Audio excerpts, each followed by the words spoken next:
आइए हम लोग एक्सरसाइज 4.3 का सेकेंड का थर्ड क्वेश्चन देखते हैं। इसमें क्या दिया हुआ है कि इस द्विघात समीकरण को हम लोग को द्विघाती सूत्र का उपयोग करके हल करना है। तो सबसे पहले हम लोग यहाँ क्या देखते हैं कि यहाँ a का मान अर्थात a माने एक्स स्क्वायर का गुणांक कितना है 4 है। b इक्वल टू b माने x का गुणांक 4√3 है और c इक्वल टू 3 है यानी अचर पर। तो चलिए अब हम लोग जो है a और b c तीनों का मान रख दिए तो द्विघात सूत्र का प्रयोग करते हैं।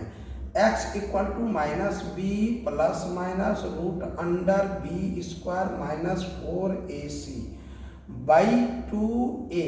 चलिए आगे देखते हैं।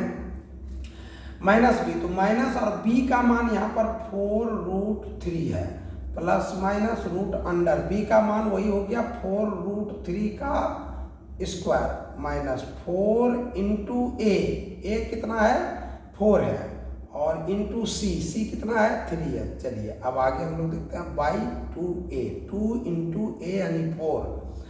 अब हम लोग यहाँ देख रहे हैं क्या कि माइनस 4√3 जोकतियों और प्लस माइनस रूट अंडर ये 4√3 का होल स्क्वायर करेंगे तो 4 का स्क्वायर 4 चौके 16 √3 का स्क्वायर √3 इंटू √3 तो 16 गुना 3 हो जाएगा √3 गुना √3 3 हो जाएगा 16 गुना 3 हो जाएगा यानी 3 हो जाएगा 16 48 और घटाओ।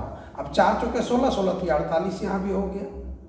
अब देखिए बटे 4 दूनी 8 हो गया इक्वल टू ये -4√3 जोकतियों प्लस माइनस जोकतियों और 48 में 48 घट गया यानी 0 हो गया 0 अब बाई हो गया 8।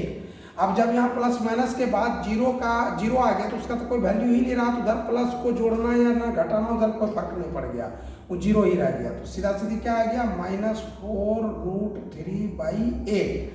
अब इसको हम लोग क्या करेंगे इसको कटा देंगे यानी 4 1 जा 4 4 2 जा 8 यानी 4 एकम 4 4 दूनी 8 कट गया। इसका मतलब हो गया कि -√3 बाई 2 आ गया।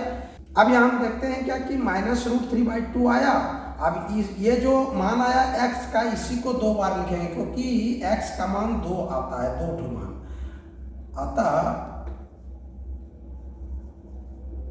x इक्वल टू -√3 बाई 2 और फिर -√3 बाई 2 तो मान आ गया।